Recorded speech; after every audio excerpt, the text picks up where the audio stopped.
성령 강림 후 16번째 주일입니다. 오늘도 우리를 예배 자리로 초청해 주신 하나님의 말씀 앞에 우리가 함께 겸손함으로 또 사모함으로 함께 나아가며 예배 드리시겠습니다. 여기 우리를 부르시는 하나님의 말씀이 있습니다. 온 땅이여 여호와께 노래하며 구원을 날마다 선포할지어다. 그 영광을 열방 중에 그 기이한 행적을 만민 중에 선포할지어다. 여호와는 광대하시니 극진히 찬양할 것이요 모든 신보다 경외할 것이며 만방의 모든 신은 헛것이요 여호와께서는 하늘을 지으셨음이로다. 하나님은 영이시니 예배하는 자가 영과 진리로 예배할지니라. 아멘. 찬양받기에 합당하신 우리 주님을 향해 나아가기 앞서 우리를 하나로 엮어주신 주님의 은혜를 감사함으로 다 같이 일어나셔서 서로에게 나가셔서 또 사랑으로 서로 인사 나누시는 시간 갖도록 하겠습니다. 다 일어나실까요? 예, 우리 교제하는 시간 갖겠습니다.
자, 우리 자리로 돌아오시겠습니다. 예, 아유 너무 반갑고 또 감사한 소식들도 있고 그렇습니다.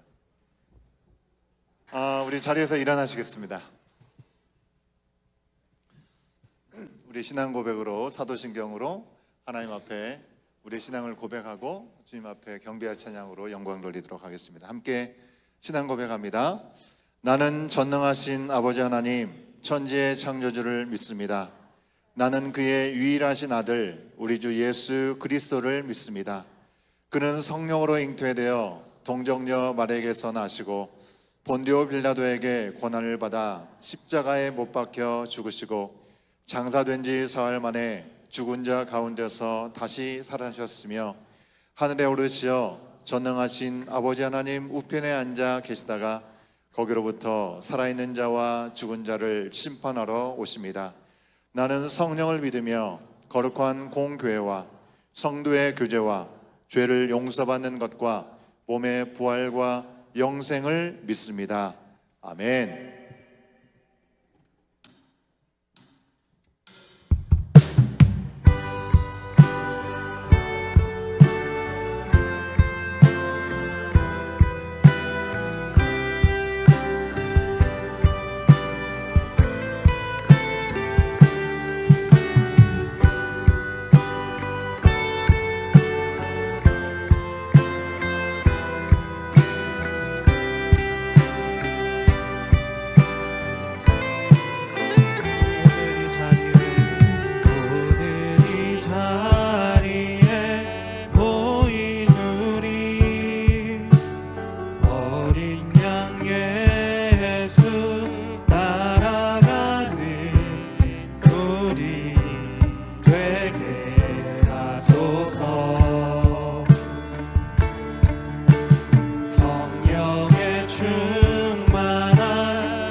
정직한 우리에게 보이사 내 안에 교만함 내 안에 천박함 내 안에 거짓됨 모두 벗어버리고 어린 양 예수 따라가는 우리 되게 하소서.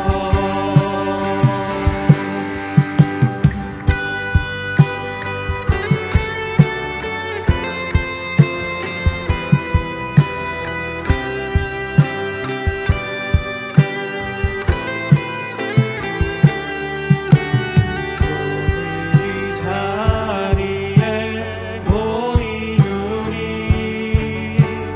어린 양 예수 따라가는 우리 되게 하소서.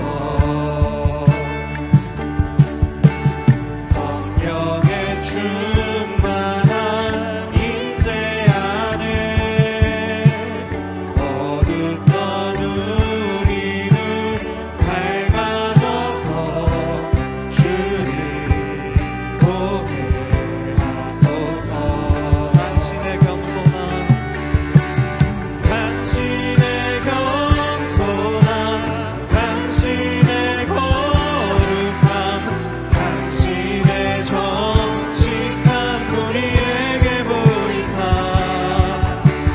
내 안에 교만함 내 안에 천박함 내 안에 거짓됨 모두 벗어버리고 당신의 겸손함 당신의 거룩함 당신의 정직함 우리에게 보이사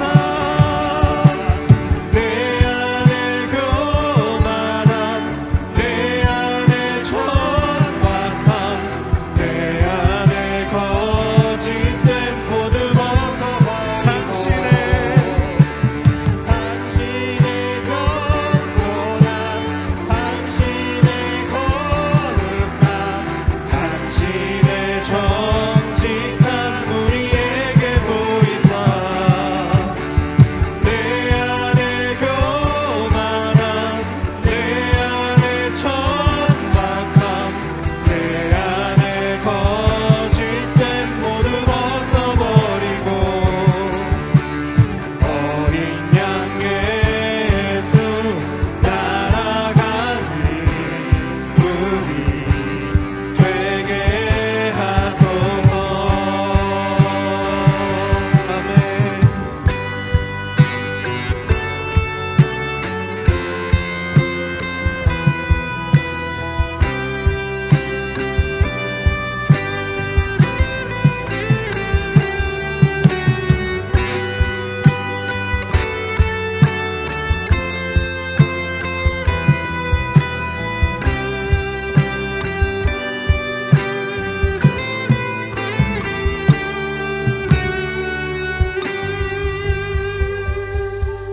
성령의 충만한 임재로 주님의 겸손함, 거룩함, 정직함을 볼 수 있는 예배 되길 소망합니다.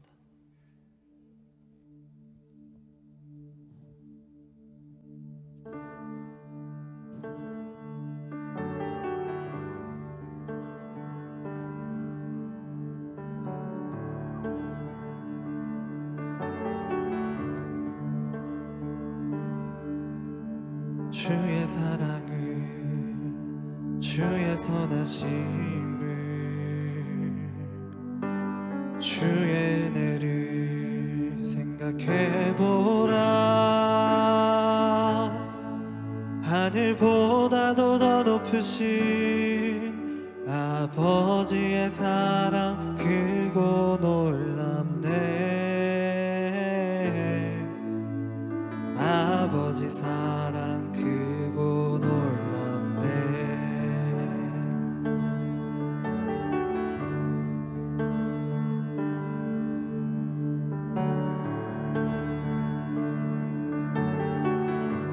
주의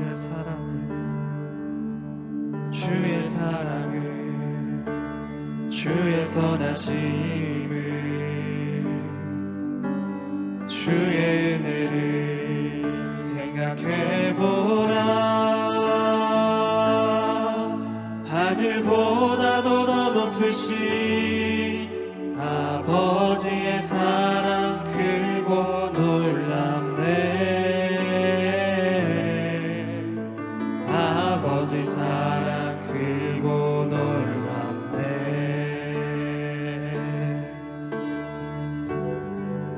내 어찌 그 사랑, 내 어찌 그 사랑 잊으리. 내 어찌 주의 긍휼 잊으리. 내 영혼의 모든 소원 만족시킨 하나님. 주의 사랑을 주의 선하심을 주의 은혜를 생각해보라. 하늘보다도 더 높으신 아버지의 사랑 크고 놀랍네. 아버지 사랑 크고 놀랍네. 내 어찌 그 사랑, 내 어찌 그 사랑 잊으리. 내 어찌 주의 긍휼 잊으리.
나의 백성이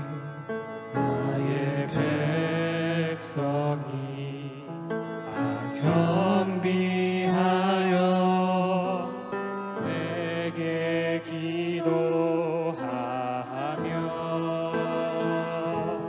나의 얼굴을 구하여서 그 악한 길 떠나며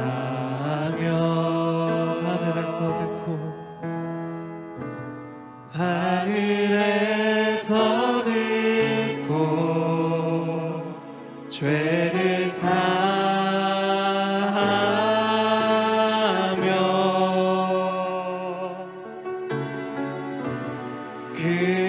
그들의 땅을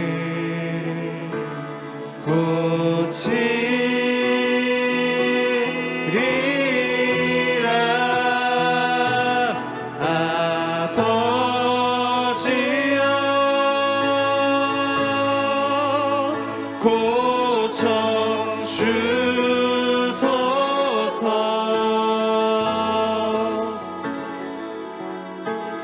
이 나라 주의 것 되게 하소서.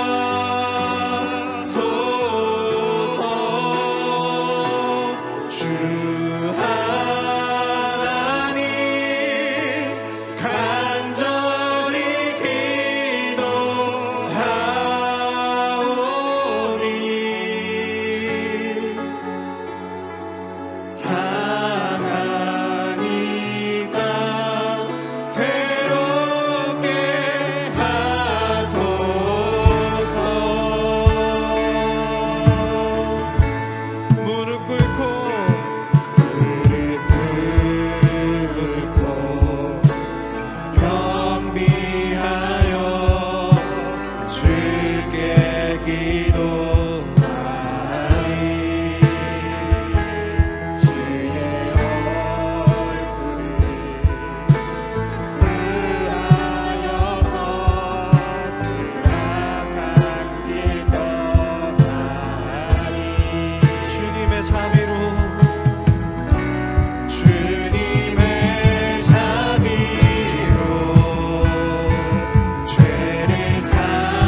우리 시간 함께 기도하기 원합니다. 오늘 이 예배가 주님의 사랑과 선하심을 충분히 누리는 시간이 되길 원합니다. 이 자리에 모인 우리는 주님의 인자하심과 선하심을 맛보아 아는 어린 양 예수를 따라가는 무리입니다. 하나님의 사랑과 선하심은 우리가 길을 잃고 헤맬 때에도 우리 찾아내서 성전으로 세우셨습니다. 우리의 완전함이 아닌 오직 하나님의 은혜로 주님의 거룩한 성전이 되었음을 고백합니다. 우리가 하나님 앞에 회개하고 돌아갈 때 우리의 기도를 들으시고 죄를 사하시고 이 땅을 회복해 하시겠다 하신 주님의 약속을 기억하며 먼저 성전된 자로서의 우리 역할을 돌아보기 원합니다. 주님, 내가 그 성령 받은 자로서, 그 먼저 된 자로서 내가 경험한 그 사랑과 선하심을 세상에 흘려보내고 있습니까? 내가 매일의 삶 속에서 내가 받은 그 주님의 사랑과 선하심이 무엇인지, 그게 얼마나 크고 위대한지 매일 고민하며 씨름하며 나아갑니까?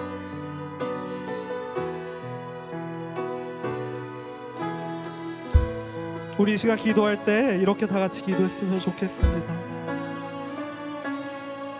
주님, 우리 삶을 고치시옵소서. 주님, 그 우리 개개인을 통해서, 우리 그 삶들을 통해서 그 삶들 하나하나 모아서 이 땅을 회복하소서. 이 땅 고치시옵소서. 우리 다 같이 기도하며 나아갑니다. 주여!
우리의 찬양과 예배를 받으시기에 합당하신 하나님, 온 교회 모든 성도들이 세상에 흩어졌다가 주일에 함께 모여 하나님을 예배드릴 수 있도록 시간과 장소를 허락하여 주심을 감사드립니다.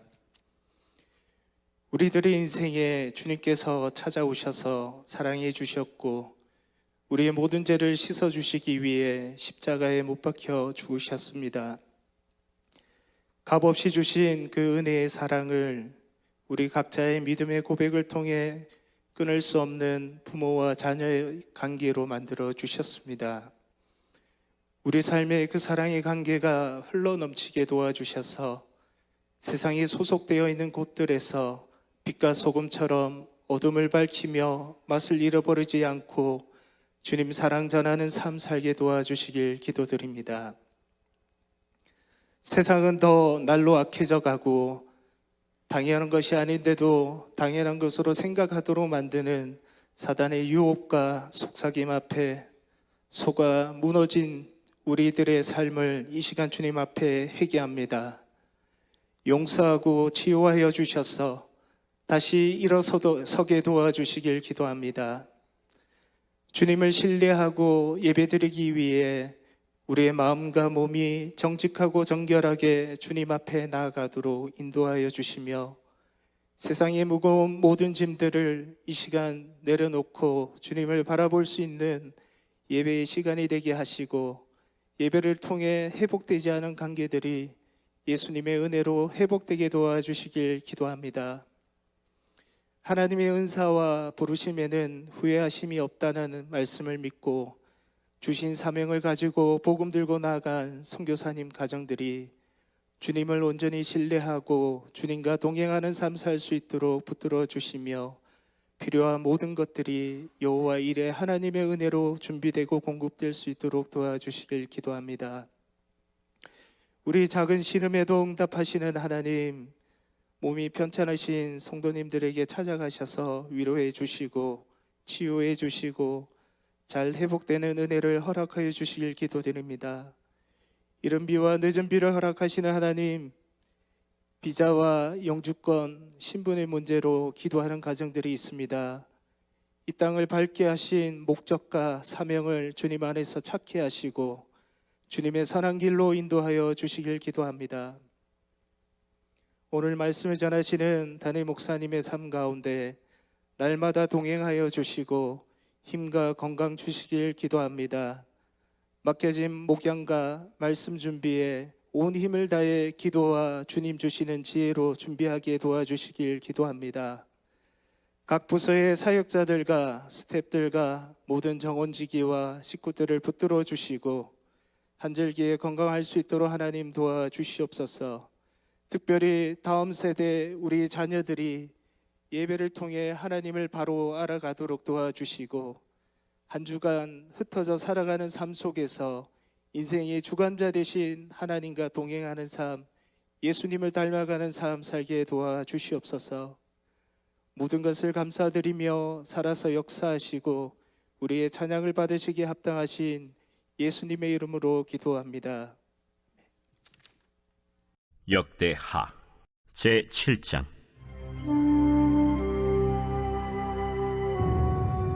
솔로몬이 기도를 마침에 불이 하늘에서부터 내려와서 그 번제물과 제물들을 사르고 여호와의 영광이 그 성전에 가득하니 여호와의 영광이 여호와의 전에 가득하므로 제사장들이 여호와의 전으로 능히 들어가지 못하였고 이스라엘 모든 자손은 불이 내리는 것과 여호와의 영광이 성전 위에 있는 것을 보고 돌을 깐 땅에 엎드려 경배하며 여호와께 감사하여 이르되 선하시도다.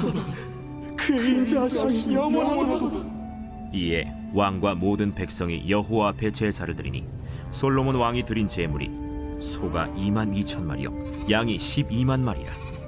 이와 같이 왕과 모든 백성이 하나님의 전에 낙성식을 행하니라. 그때 제사장들은 직분대로 모셔서고 레위 사람도 여호와의 악기를 가지고 섰으니 이 악기는 전에 다윗 왕이 레위 사람들에게 여호와께 감사하게 하려고 만들어서 여호와의 인자하심이 영원함을 찬송하게 하던 것이라. 제사장들은 무리 앞에서 나팔을 불고 온 이스라엘은 서 있더라. 솔로몬이 또 여호와의 전 앞들 가운데를 거룩하게 하고 거기서 번제물과 화목제의 기름을 드렸으니 이는 솔로몬이 지은 놋제단이 능히 그 번제물과 소제물과 기름을 용납할 수 없음이더라. 그때 솔로몬이 7일 동안 절기를 지켰는데 하맛 어귀에서부터 애굽 강까지의 온 이스라엘의 심히 큰 회중이 모여 그와 함께 하였더니 8째 날에 무리가 한 성회를 여니라. 제단의 낙성식을 7일 동안 행한 후 이 절기를 7일 동안 지키니라.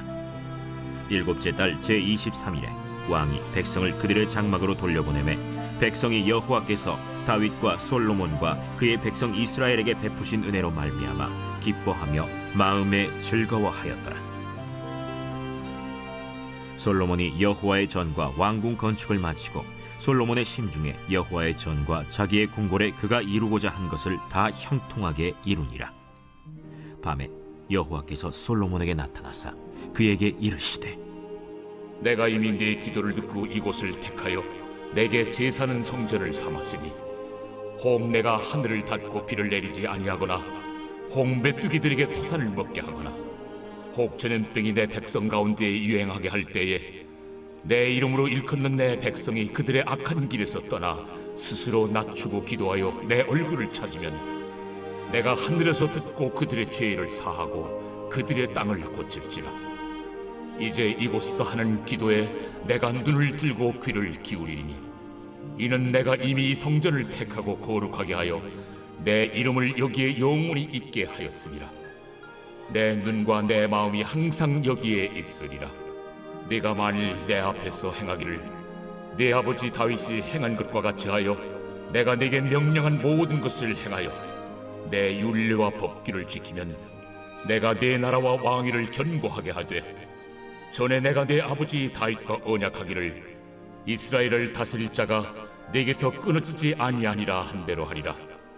그러나 너희가 만일 돌아서서 내가 너희 앞에 둔 내 율례와 명령을 버리고 가서 다른 신들을 섬겨 그들을 경배하면 내가 너희에게 준 땅에서 그 뿌리를 뽑아내고 내 이름을 위하여 거룩하게 한 이 성전을 내 앞에서 버려 모든 민족 중에 속담거리와 이야깃거리가 되게 하리니 이 성전이 비록 높을지라도 그리로 지나가는 자마다 놀라 이르되 여호와께서 무슨 까닭으로 이 땅과 이 성전에 이같이 행하셨는고 하면 대답하기를 그들이 자기 조상들을 애굽 땅에서 인도하여 내신 자기 하나님 여호와를 버리고 다른 신들에게 붙잡혀서 그것들을 경배하여 섬김으로 여호와께서 이 모든 재앙을 그들에게 내리셨다 하리라 하셨더라.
오늘 복된 주일 사랑하는 여러분과 함께 이 예배를 드릴 수 있음이 얼마나 감사하고 좋은지 모르겠습니다.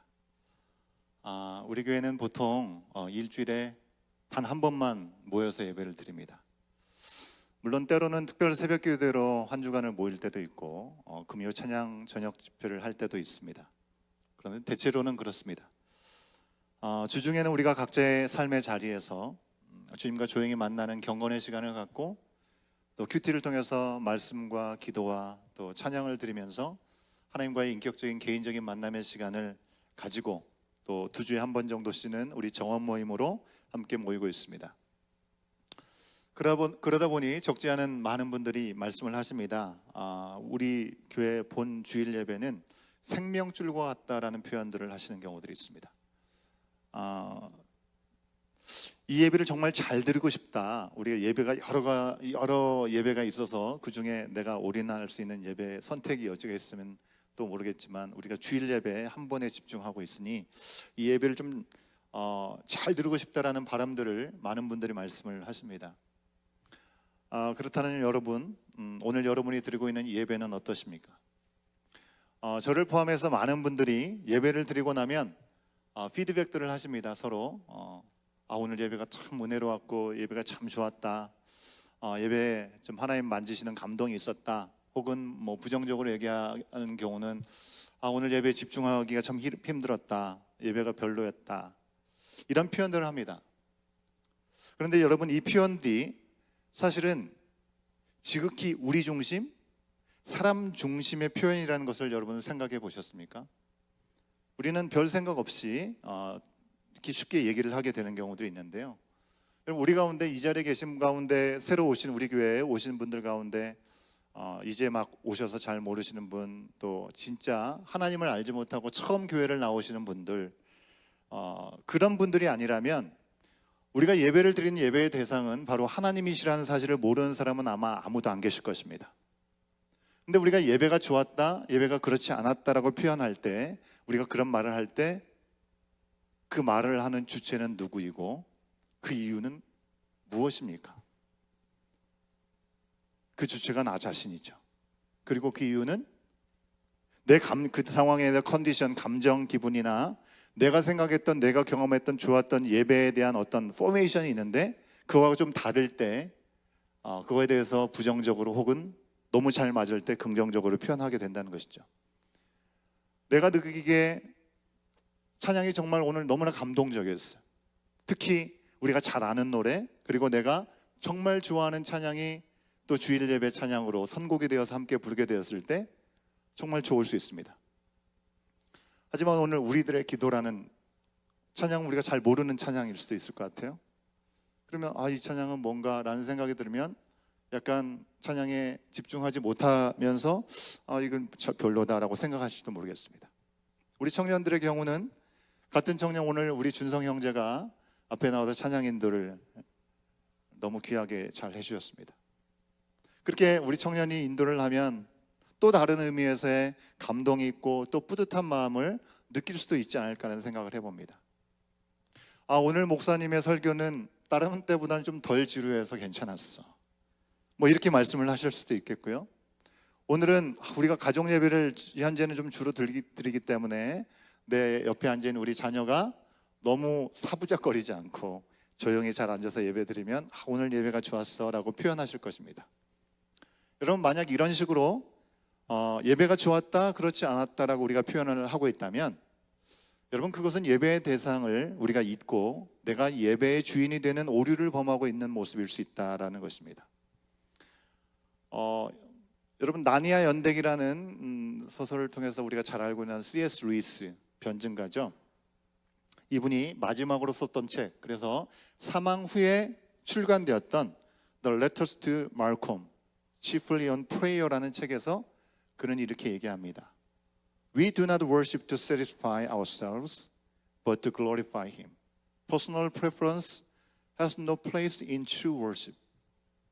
우리는 우리 자신을 만족하기 위해서 예배를 드리는 것이 아니고 참된 예배는 우리의 개인적인 취향에 끼어들 자리가 없다라고 그렇게 아주 우리 가운데 중요한 메시지를 전해주었습니다.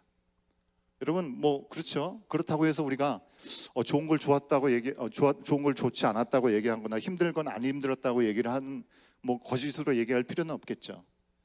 예배 때 느끼는 감정들을 말하지 않고 그냥 가만히 있어야 된다? 또 그것도 아닐 것입니다.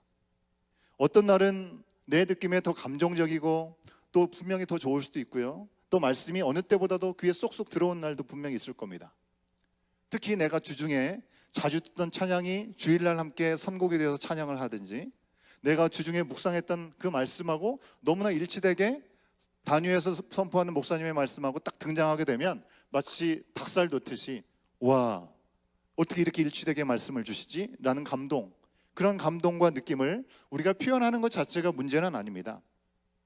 내가 누린 은혜를 같이 나누면 그 은혜는 배가가 되는 것입니다. 또 때로 내가 너무나 힘들었던 거, 여러분 그것도 표현할 수 있죠. 무조건 교회 안에서는 좋은 것만 얘기하고 어려운 마음들을 표현하지 않아야 된다, 그렇지 않습니다. 솔직하게 내가 부끄러워하지 않고 솔직한 마음을 나눌 때 함께 그것을 놓고 기도할 수 있겠죠. 나처럼 어떤 이유로든지 예배를 드리는 것을 힘들어하는 분이 계신다면 그런 이야기들은 그분에게도 공감이 되고 위로가 될 수도 있습니다. 그냥 우리가 습관적으로 하는 불평과 평가를 위한 것이 아니라 솔직한 나눔은 교회를 건강하게 세워나갈 줄로 믿습니다.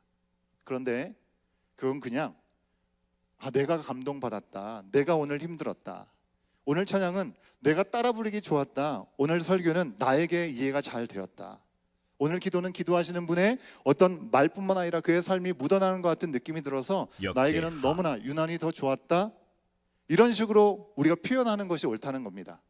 주어가 예배가 아니고 내가 돼야 된다는 것이죠.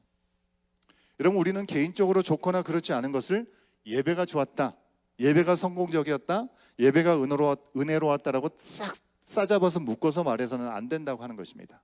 왜 그렇습니까? 예배는 하나님께 드려지는 것이고 오늘 예배가 좋은지 안 좋은지 이거는 판단하고 그것을 말씀하시는 분은 우리 하나님 한 분이시기 때문에 그렇죠. 좋고 안 좋고 성공적이었는지 그렇지 못했는지 하나님이 말씀하실 영역이라고 하는 것입니다. 때로 우리가 개인적으로 몸이 너무나 아프고 마음도 너무나 아파가지고 힘들고 피곤할 때가 있죠. 그때 예배드리기 너무 힘듭니다. 또 교회 안에서 잘 지내다가 어느 순간 어떤 문제가 생겨서 관계적으로 어려운 사람이 이 자리에 함께 있다면 그것이 편할 수가 없는 것이죠. 어떤 이유들이 있어서 예배를 드리고도 큰 기쁨과 감격이 없을 때 분명히 있을 수 있습니다. 그러나 하나님께서는 우리가 분명히 기억해야 될 것은 내가 컨디션이 잘 유지해가지고 하나님 앞에 온전한 예배를 드리기 위해서 마음을 잘 모으고 그것을 잘 준비하는 것은 우리가 해야 될 책임이기도 합니다. 하지만 그렇지 못한 상황 가운데 우리가 연약함이 드러나서 몸과 마음이 너무나 심신해지시고 피곤해서 예배 드리는 것 자체가 쉽지 않음에도 불구하고 예배를 드렸으나 마음에 큰 감동이 없을 수 있다고 하는 것이죠. 깨어진 심령으로 하나님께 예배를 드릴 수 있다는 것입니다. 그럼에도 불구하고 우리의 상태와 상관없이 우리의 상황이 어떠하든지 그 가운데 주님을 향한 온전한 마음으로 깨어진 마음, 상한 심령으로 주님 앞에 나와서 예배드리는 그 모습을 우리 주님은 기뻐 받으신 줄로 믿습니다. 시편 51편 7절은 우리 가운데 하나님께서 구하시는 제사가 어떤 것인지를 분명히 말씀하고 있죠. 같이 한번 확인해 보겠습니다. 같이 읽겠습니다. 시작.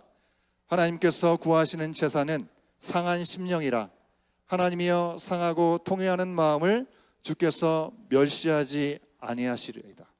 아멘.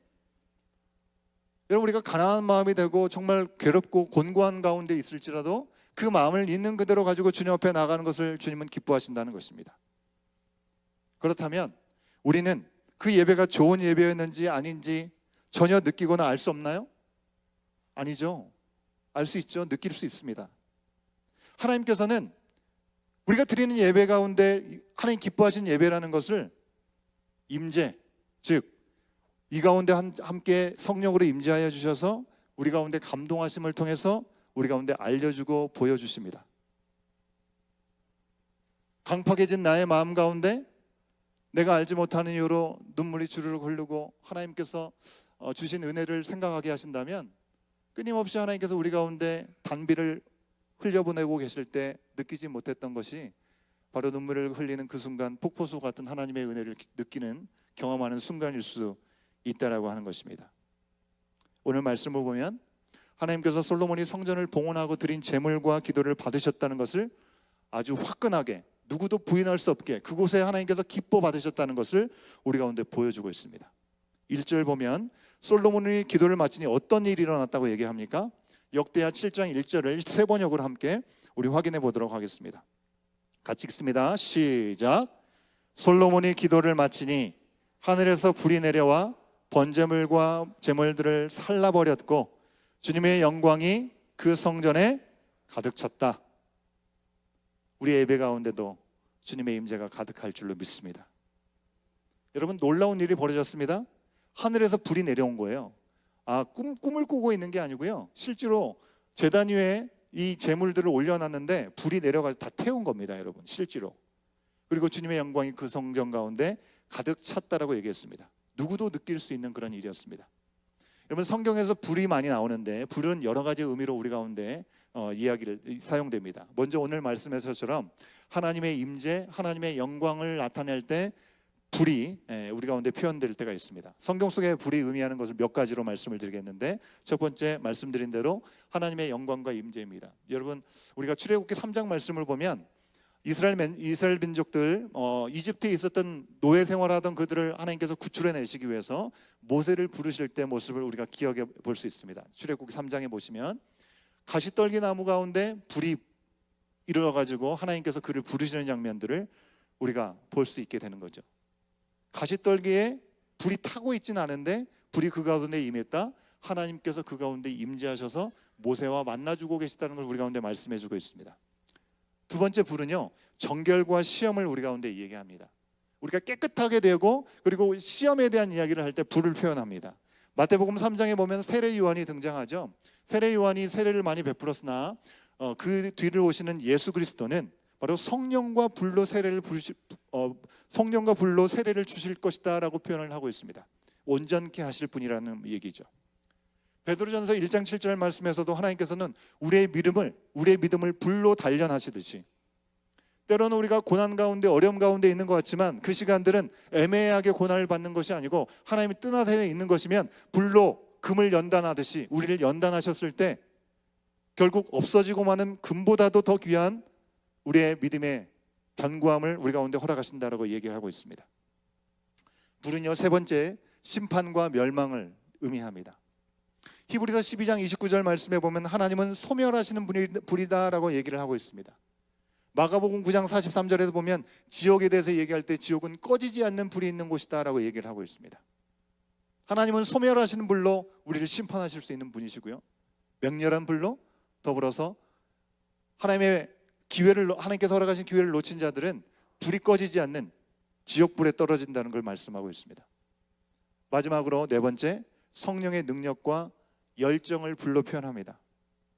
여러분 우리가 너무나 잘 아는 대로 예수님께서 약속해 주시고 하늘로 승천하셨습니다. 약속하신 것은 곧 성령을 보내주시겠다라는 약속이었습니다. 그리고 이 약속에 따라 마가의 다락방에 모여 있었던 제자들에게 성령께서 임하셨습니다. 혀같이 갈라지는 불이 그들 가운데 임하여서 성령의 시대가 임하고 교회의 역사가 시작되게 되었습니다. 그리고 그 성령의 역사는 지금도 오늘 우리의 삶 가운데 이어지고 있는 것입니다. 자, 이처럼 네 가지의 성경에서 얘기하는 불의 속성들이 있다는 거죠. 그 가운데 오늘 말씀 불은 하나님의 임재와 영광을 나타내고 있습니다. 다윗 시대부터 그가 소원했지만 그가 너무나 많은 피를 흘리고 전쟁을 했기 때문에 그에게는 성전 짓기를 허락하시지 않았던 하나님께서 그의 아들 솔로몬을 통해서 너무나 못들어지게 솔로몬의 성전을 짓게 완성하게 하셨습니다. 그리고 성전을 완성한 후에 솔로몬이 하나님께 드린 기도를 하나님께서는 들으셨고 그의 기도대로 이 성전에 계시면서 이스라엘과 함께 하신다는 응답으로 하늘에서 불을 내려주셨습니다. 그리고 제물을 다 태웠습니다. 여러분 사실 이 장소에서 똑같이 제물을 불사르는 하나님의 임재를 경험했던 적이 그전에도 있었습니다. 솔로몬의 아버지 다윗 왕이 선하신 하나님의 인도하심을 따라 이스라엘을 잘 다스렸죠. 모든 것들이 평안하고 안정되었을 때 다윗이 실수를 한 가지 합니다. 인구를 조사합니다. 하나님이 하라고 시키지도 않았는데 본인 스스로 인구를 조사합니다. 왜 했을까요? 내가 이 나라를 이만큼 일구었구나, 내가 이 나라를 이만큼 잘 이끌 수 있다라는 것을 자기 스스로 보이고 사람들에게 자랑하려는 그런 마음들이 있었던 것이죠. 하나님이 책망하시면서 이것 때문에 백성들이 3일 동안에 전염병으로 7만 명이 죽어나가는 일들이 있었습니다. 다윗은 이때 백성들의 잘못 다스린 자신의 죄를 회개합니다. 그리고 하나님은 아라우나 타작마당이라는 곳에서 제단을 쌓고 예배를 드리도록 말씀을 해주셨습니다. 다윗은 그곳에 나가서 회개한 마음을 가지고 예배를 드리는데 그 아라우나 타작마당 왕이니까 어느 땅이든지 어느 자리든지 달라고 하면 그것을 쉽게 얻을 수 있지 않겠습니까? 그러나 정확한 돈을 지불하고 그곳에 하나님께 번제를 드렸습니다. 거저 얻은 것을 하나님께 예배 드리려고 하지 않았던 거죠. 거기서 번제와 화목제를 드린 다윗의 기도에 하나님은 그의 기도를 들어주셔서 이스라엘에 내리던 그 재앙, 전염병으로 죽어나가던 그 재앙이 멈춰지게 되었습니다.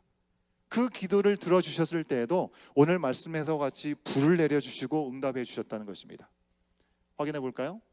역대상 21장 26절의 말씀을 우리 세 번역으로 같이 확인합니다. 시작. 거기에서 주님께 제단을 쌓아 번제와 화목제를 드리고 주님께 아뢰었다. 그러자 주님께서는 하늘로부터 불을 번제단 위에 내려서 응답하셨다. 다윗에게 임하신 하나님의 응답을 볼 수 있습니다. 그 불을 통해서 이스라엘 온 백성은 하나님의 살아계심을 눈앞에서 목도하게 되었고요, 하나님께서 다윗 혹은 솔로몬의 예배와 기도를 들으셨다는 것을 함께 보고 알 수 있는 그런 귀한 은혜가 있었습니다. 이처럼 하나님께서는 다윗의 때에 계획하시고 솔로몬의 때에 이루신 성전의 역사를 마치면서 솔로몬이 하나님께 드린 그 모든 정성과 기도를 다 받아주셨습니다. 여러분, 우리는 보통 솔로몬의 성전 낙성식이라고 하는 것은 이 공사를 다 마치면서 기념하면서 하는 감사의 예식인 것이죠. 이것을 얘기할 때 우리가 솔로몬의 성전 낙선식 얘기할 때 무슨 얘기를 보통 하냐면 아주 어마어마한 많은 양의 제물을 드렸고 감사의 찬양을 드리게 되었다. 하나님이 그 후에 나타나신 것으로 우리가 초점을 맞춰서 보통 얘기를 한다는 것이죠. 그러나 우리가 분명히 기억해야 될 것은 이에 앞서 먼저 하나님께서 임재와 영광으로 그들 가운데 나타나셨다는 것을 먼저 반드시 기억해야 합니다. 무슨 얘기입니까? 솔로몬이 정성을 다해서 이만큼 하고 저만큼 하고 최선을 다했더니 하나님께서 그것을 기쁘게 받으셨다.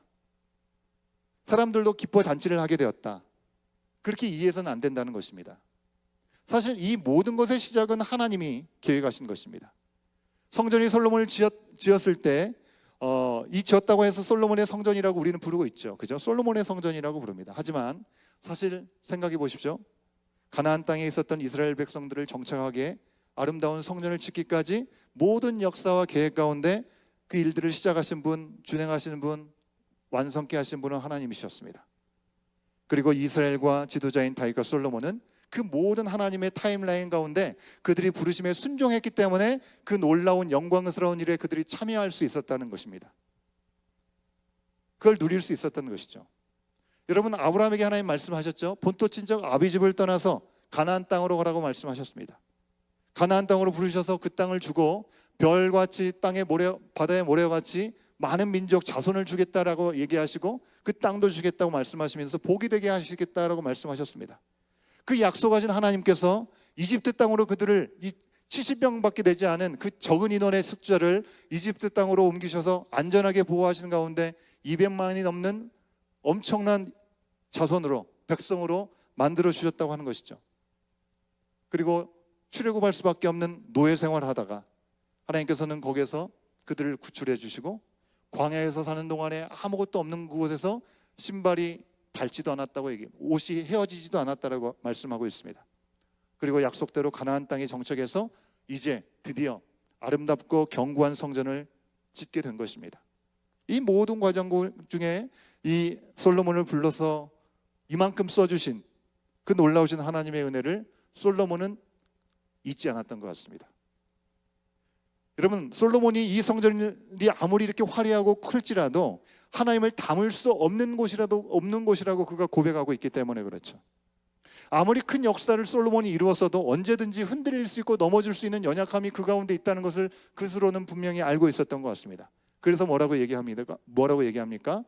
혹시 뒤늦게라도 하나님을 거역하고 또 하나님을 기억하고 성전을 향해서 주님 앞에 온전히 기도할 때 그 연약함과 부족함을 용서해 주시고 은혜를 베푸셔서 다시 고쳐달라고 기도를 합니다. 여러분, 성전의 모든 역사의 시작과 진행과 마침이 하나님께 있고 앞으로 이 성전이 영광스러운 임재가 있는 하나님의 집으로 보존되는 것조차도 오직 하나님께 달렸다는 것, 그것을 알았던 솔로몬에게 하나님은 너무나 당연하게 불로 살아계시고 함께 하신다는 것을 보여주셨던 것이죠.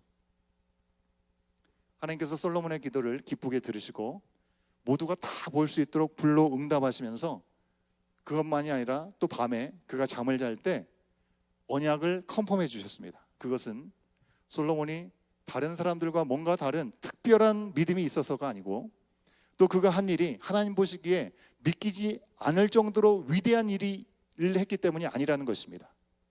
그가 이 모든 일의 주체가 하나님이시고 앞으로도 하나님의 이 보호와 인도와 임재가 없이는 아무것도 할 수 없다는 것을 그가 고백했기 때문에 그 고백 위에 하나님은 나타내 주신 것입니다. 여러분, 여기 기도의 응답에, 즉각적인 응답의 비결이 있는 것입니다. 여러분, 우리가 다 기도합니다. 다 우리 가정들마다 많은 기도 제목을 갖고 있습니다. 기도하면 즉각적인 응답을 받기 원합니다. 만약 기도는 하나님의 이름을 부르고 아버지의 이름을 부르면서 우리가 하지만 여전히 내가 하나님께 구하는 기도를 하고 있지만 그 내 인생의 주관자가 나인 것처럼, 그리고 내가 대장이 되려고 하고 하는 그런 모든 것들을 내가 해내려고 하는 그런 기도에는 하나님은 곧바로 응답을 해주지 않으신다는 것입니다. 여러분, 응답해 주셔서 잘 되면 어떻게 하겠습니까? 더 위험한 거 아니겠습니까? 계속 내 뜻대로 내가 주관적으로 내가 주인이 돼서 내가 대장이 되어서 하나님께 구하는 것을 그대로 들어주신다면 하나님은 필요 없는 존재가 되고 말 것입니다.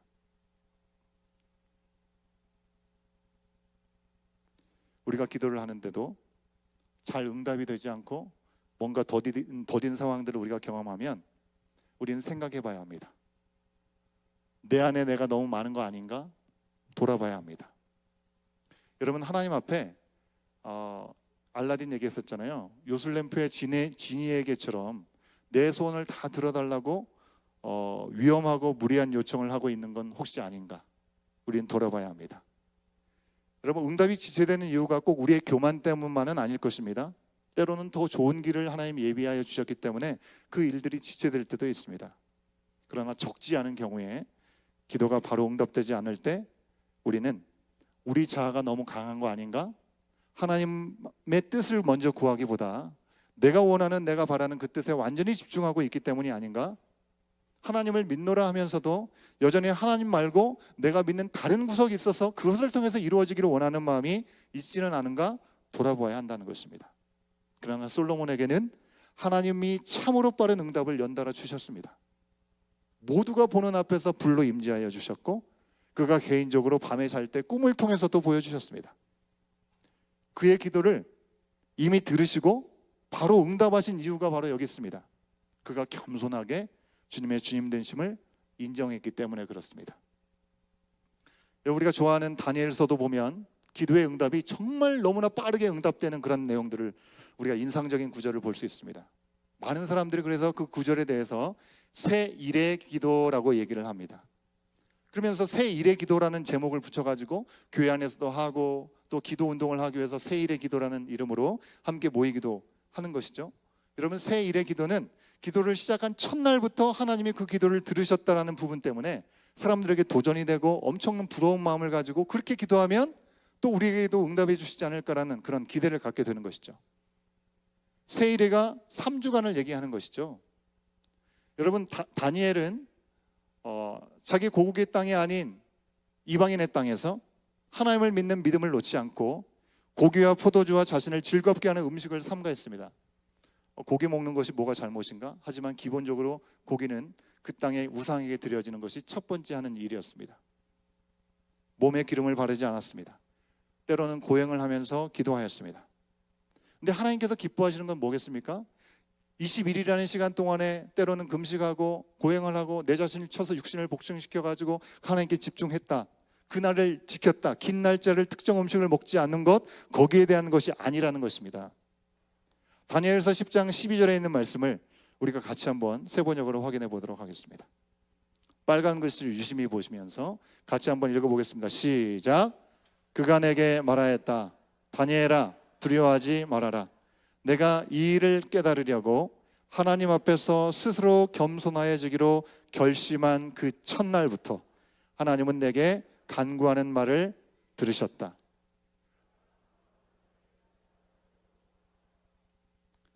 여러분, 간구하는 첫날부터 응답하셨대요. 근데 그 첫날이 어떤 날이에요? 하나님 앞에 스스로 겸손해지기로 결심했던 그날이라고 하는 것입니다.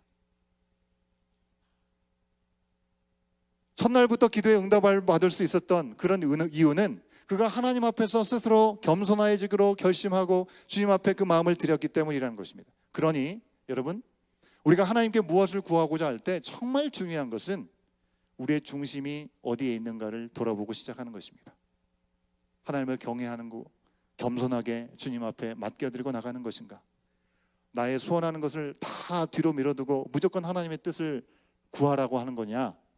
여러분, 우리 가운데 우리의 소원하는 바를 하나님께 간구하라고 분명히 말씀하셨습니다.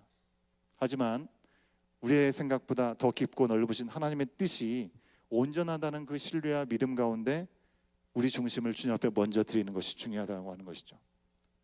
다니엘이 그랬던 것처럼, 솔로몬이 그랬던 것처럼 겸손히 하나님의 하나님 되심을 인정하고 구할 때 하나님은 그 기도에 즉각적으로 응답을 하십니다. 특별히 오늘 말씀에 나오는 것처럼 부족하고 연약해서 믿음이 흔들리고 또 곁길로 갔다가도 내가 아닌 예수님이 나의 안에 거하시기를 바라면서 주님을 향해서 기도하면 주님은 들으시고 죄를 용서하시고 고쳐주시고 회복하신다라고 분명히 우리 가운데 약속해주고 계십니다.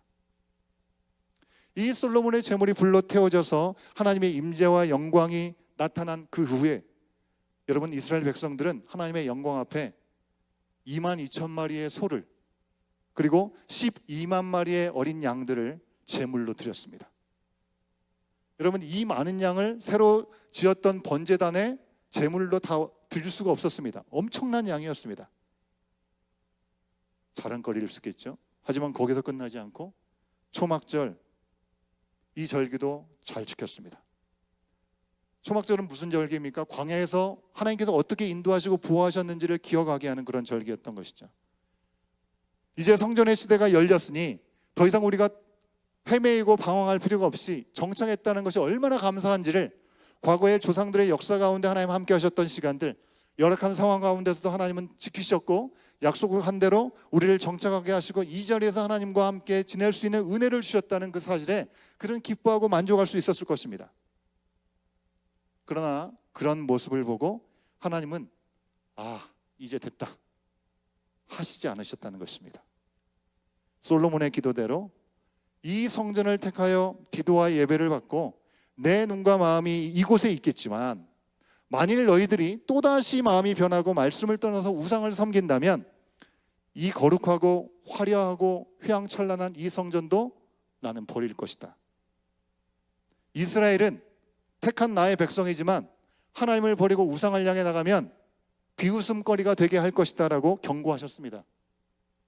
지금 잘하고 있으니 앞으로 잘 될 것이다, 희망 고문을 한 것이 아니고요, 분명한 하나님의 복받는 원리, 하나님께서 원하시는 것이 무엇인지 너무나 분명하게 가장 잘 나가고 있는 그 순간에 말씀해 주셨습니다. 결국 하나님이 이 성전을 받으신 이유는 그들의 겸손 때문이지, 그들이 중심을 다한 하나님을 향한 마음 때문이지, 그들이 지금 이뤄놓은 엄청난 공로나 엄청난 재물덕이 아니라는 것입니다. 사랑하는 여러분, 이제 점점 쌀쌀해지고 있습니다.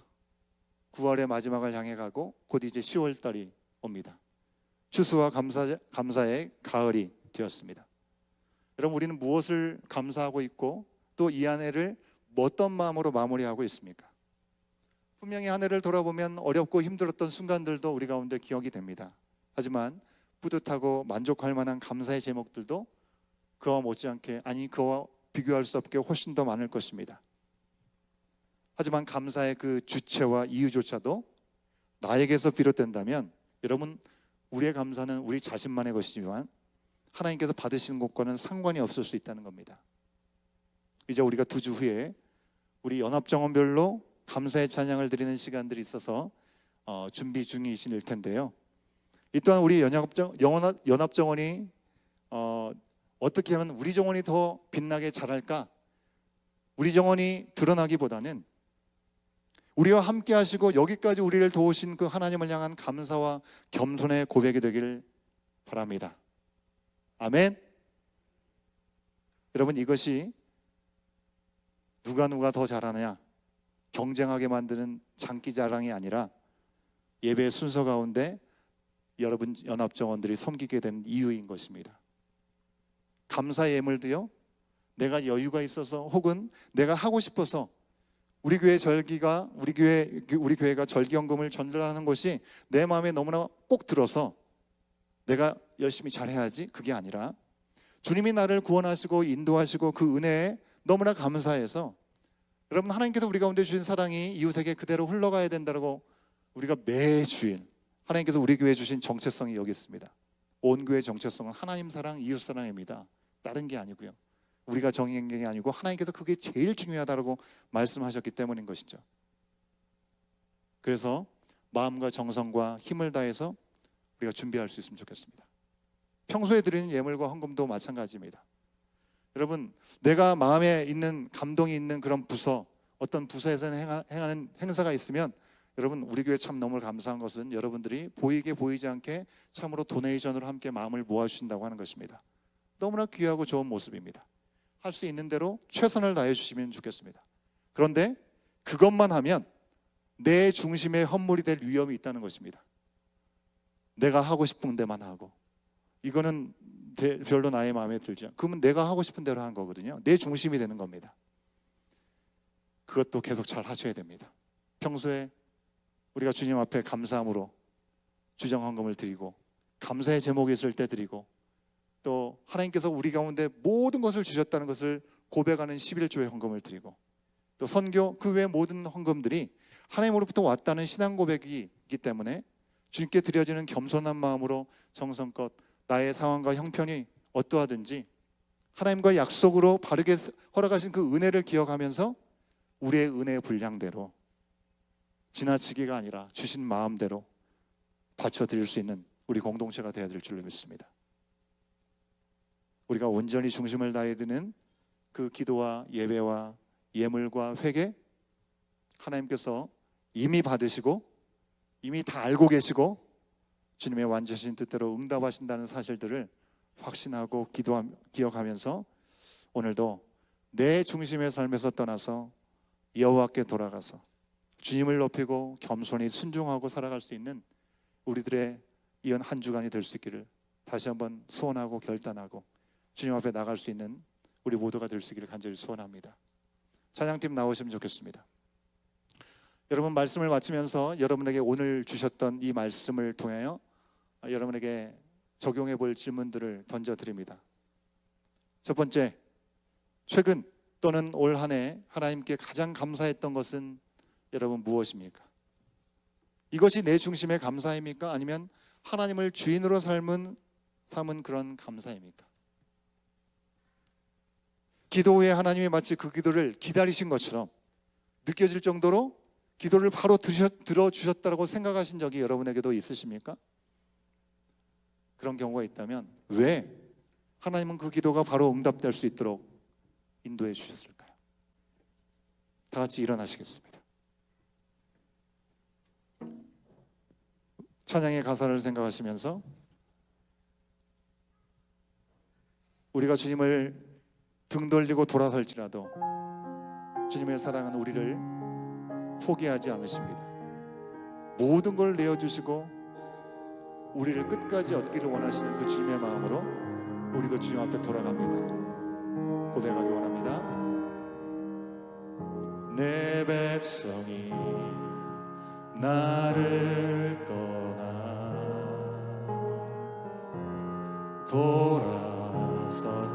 돌아섰지만 내 사랑이 내 백성을 포기 못하니 내 모든 건 내어주고 나 그들을 얻으리라. 여호와께 돌아가자. 우린 돌아서도 그는 변치 않네. 여호와께 돌아가자.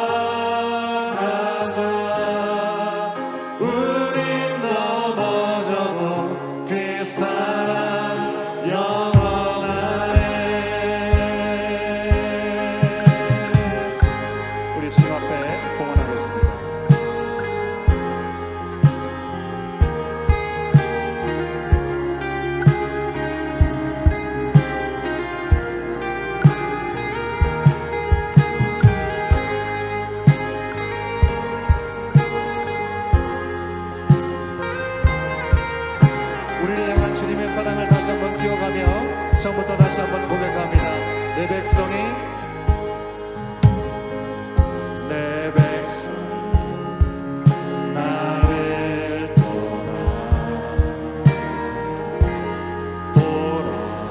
돌아섰지만 내 사랑이 내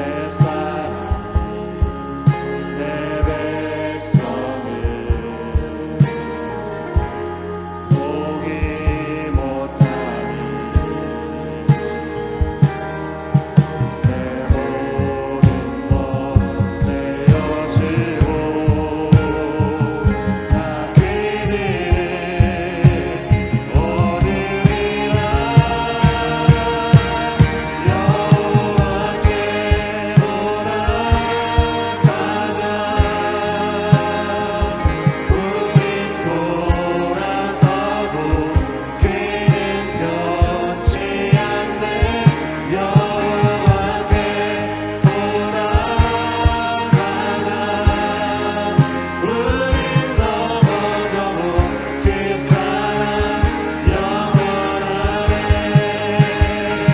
사랑을 오래 참고 다시는 내어주네. 서로 사랑할 때 세상은 주보네. 사랑은 절대 지지 않네. 사랑은 오래 참고 오래 참고 자신을 내어주네. 서로 사랑할 때 세상은 주보네. 사랑은 절대 지지 않네. 여호와께 돌아가자. 우린 돌아서도 그는 변치 않네. 여호와께 돌아가자. 우린 넘어져도 그 사랑 영원한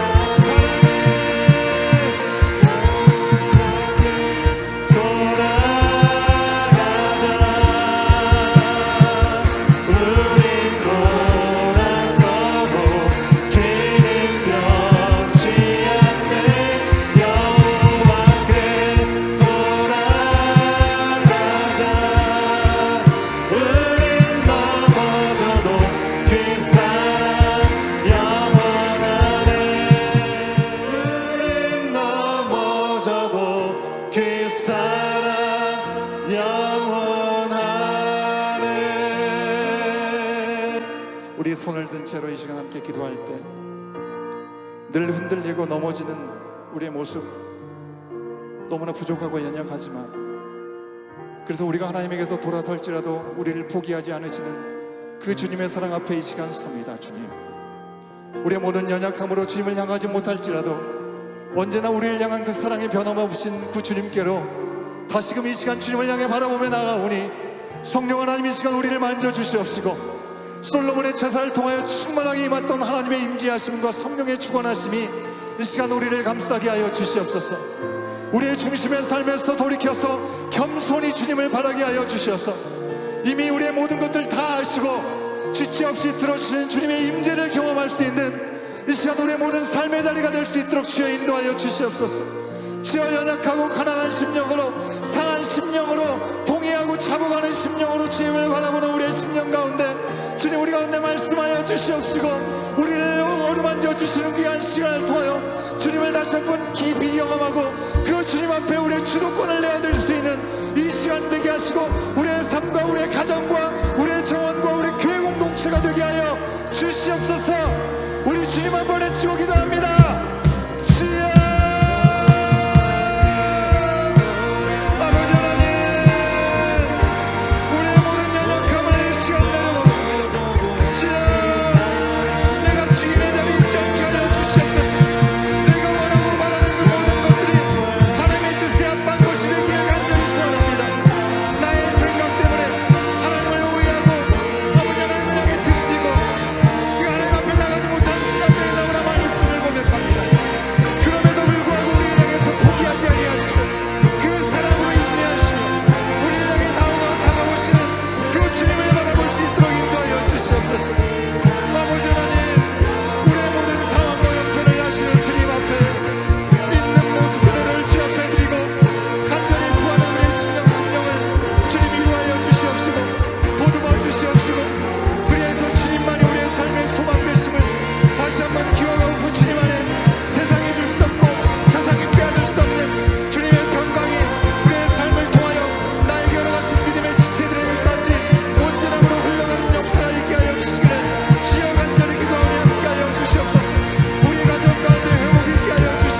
거룩하시고 은혜가 충만하신 아버지 하나님, 오늘도 우리를 불러 주님의 말씀 앞에 서게 하시고 그 말씀을 듣게 하시니 감사합니다.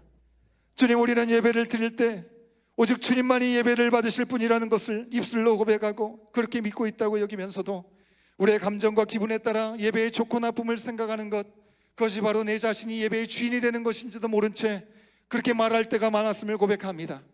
우리의 감정과 상황이 어떠하든지 상한 심령으로 드리는 우리의 예배를 기쁘게 받으시는 주님을 온전히 바라보게 하여 주시옵소서. 오늘 말씀처럼 솔로몬의 기도에 불로 응답하여 주시고 다윗의 제단에도 불로 임재하셨던 그 하나님께서 우리의 중심이 겸손하게 주님을 주님으로 인정할 때 오늘도 우리의 기도에, 우리의 예배에 온전히 임하시는 놀라운 은혜를 경험하게 되는 줄로 믿습니다. 주님의 은혜로 누린 감사와 기쁨이 단지 나의 경험과 만족에 머무르지 않게 하여 주시옵소서.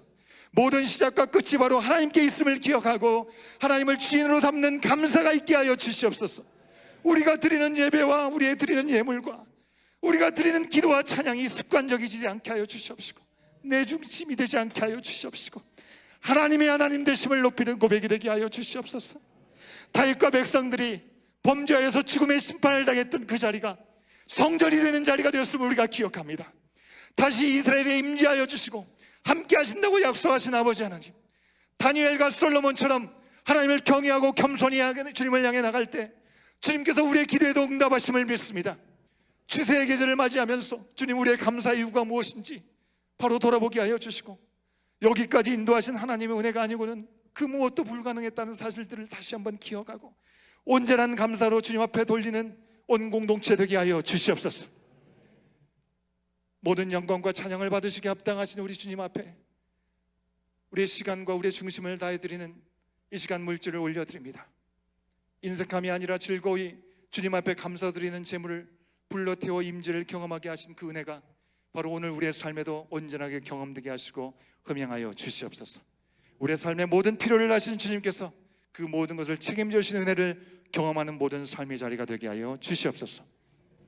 지금은 우리 주 예수 그리스도의 은혜와 아버지 하나님의 크신 사랑하심과 성령 하나님의 감화감동 교통하심이 이미 다 들으시는 기도라고 말씀하시고 우리가 무엇을 구해야 될지, 우리의 마음의 중심에 주님을 두고 있는지 다시 한번 돌아보고 한 주간 세상에서 주님과 동행하며 승리하는 삶을 살기를 원하는 주의 사랑하는 모든 당신의 자녀들 머리 위에 또 그 말씀을 의지하여 나가는 모든 삶의 현장들 가운데 이제부터 영원토록 함께 하시기를 간절히 축원하옵나이다.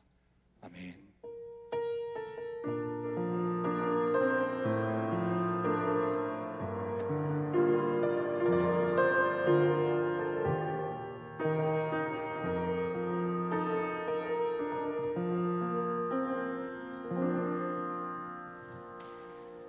예배를 마쳤습니다. 우리 교육부 활동은 오늘 그대로 진행되는데요. 한 가지 미리 말씀드리는 거는 오늘 이 교회에서 6시부터 이곳에서 모임이 있다라는 연락을 받았어요. 그래서 5시부터 아마 준비를 하는 것 같습니다. 그래서 가능하면 4시 50분까지는 활동도 마치시고 우리 함께 교제하는 것도 마무리하시고 하셔서 5시까지는 전부 다 우리가 이 건물에서 나갈 수 있는 상황이 되면 좋겠습니다. 예배를 마쳤습니다. 우리 로비에 가셔서 친교하실 때 우리 반석정원에서 귀한 사랑으로 섬겨주셨는데 감사의 마음으로 함께 사랑을 나누는 교제 시간 될 수 있으면 감사하겠습니다. 오늘도 여전히 우리 유치부는 파이어사이드룸에서, 유초등부는 유스룸에서, 중고등부는 생츄어리, 청년부는 짐에서 모임을 갖도록 하겠습니다. 새가족 교육은 들어오시다 보면 약간 이렇게 바리케이드를 쳐놨죠. 그런데 저쪽으로는 들어갈 수 있도록 안전하게 좀 돼 있기 때문에 우리 새가족 교육은 1층 미팅룸에서 바로 모이도록 하겠습니다. 라이프원 확신의 삶 주일반이 오늘 진행되죠. 5시에 시작합니다. 우리 해당되시는 네 분의 정원지기들 기억하시고 함께 모여주면 감사하겠습니다.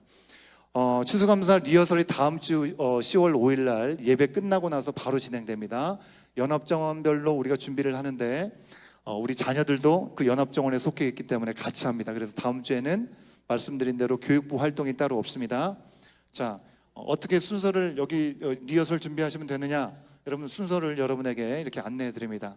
설교 시간에 말씀드린 대로 우리가 경연대회가 아니기 때문에 함께 한 시간이 전부 다 순서대로 나와서 하지 않고 예배 순서 필요한 자리에 여러분 연합정원이 나오셔서 하시면 되는데, 빌립 연합정원은 찬양의 이후 어린아이들과 율동도 하고 이렇게 하신다고 해요. 그래서 축복의 시간 전에 우리 예배 시작하고 나서 서로 교제하기 바로 전에 먼저 하고 교제하고 이어드리도록 하겠습니다. 임마누엘 연합정원과 우리는 하나 연합정원은 대표기도 후에 첫 번째, 두 번째 시간으로 갖도록 하겠고요. 결단과 봉헌 시간에 하늘소망 연합정원에서 나와서 찬양을 해주시면 감사하겠습니다. 그리고 축도 후에는 청년 연합정원에서 함께 축복의 노래로 함께 참여해 주시겠습니다. 추수감사주일은 두 번째 주일이죠. 그 다음 주에 우리가 연합으로 하나님 앞에 감사의 마음을 올려드리고 예배 후에는 역시나 부서 활동 없이 바로 지메로 다 내려가서 우리가 함께 전교인 식사를 갖게 됩니다. 여러분들 기억하셔서 함께 동역해 주셔서 우리 그리스도 안의 한 가족으로 귀한 식탁의 교제가 나눠질 수 있도록 하시면 좋겠습니다. 그 내용들은 여러분에게 전달이 될 거고요. 절기연금은 말씀드린 대로 우리가 아직은 정하지 않았지만 또 하나님의 인도하심을 구하면서 또 흘려보낼 수 있는 것은 하도록 하겠습니다. 목회협력팀 모임이 10월 3일 금요일 날 저녁 10시에 온라인으로 모임을 갖도록 하겠습니다. 우리 온마음 청년부 10월 일정이 쭉 나와 있습니다. 여러분들 보시고 우리 청년들이 이렇게 훈련도 하고 예배도 드리고 하는구나 보시고 혹시 마음이 동해서 같이 또 울려가시기 원하신 분들은 이성천 회장이나 윤승만 집사님 또 김희경 전사님께 문의해 주시고 함께 기도를 함께 해주시면 감사하겠습니다. 말씀드린 대로 센트럴 교회 저녁 행사 일정이 오늘 6시부터 진행된다고 합니다. 그래서 5시부터 준비가 돼서 저희가 5시까지는 공간을 비워드리기로 했습니다. 교우 동정으로 우리 한태원 이은하 집사님 어디 계시나요? 저기 뒤에 계시네요. 이제 지난주에 우리 어머니 박상하 권사님도 오셔가지고 같이 지내고 계시는데 장남 우리 한애성 형제가 결혼식이 있다고 합니다. 10월 2일 목요일 날 진행이 돼서 여러분 이 부모님이 알아서 이렇게 진행하는 부분이 아닌 것 같아요. 그래서 누구든지 이렇게 초청을 할 수 있는 그런 상황은 아닌 것 같습니다. 초대받으신 분들은 참석하셔서 다음 없이 축하해 주시고 또 상황이 안 돼서 초대를 못 받으신 분들은 우리 교회 지체 또 자녀가 결혼을 하는 상황이니 그럼 우리 이은하 집사님께 한태원 집사님 보시면 또 축하의 마음을 함께 나눠주시면 감사하겠습니다. 이상으로 광고를 마치겠습니다. 우리 교제하도록 하겠습니다.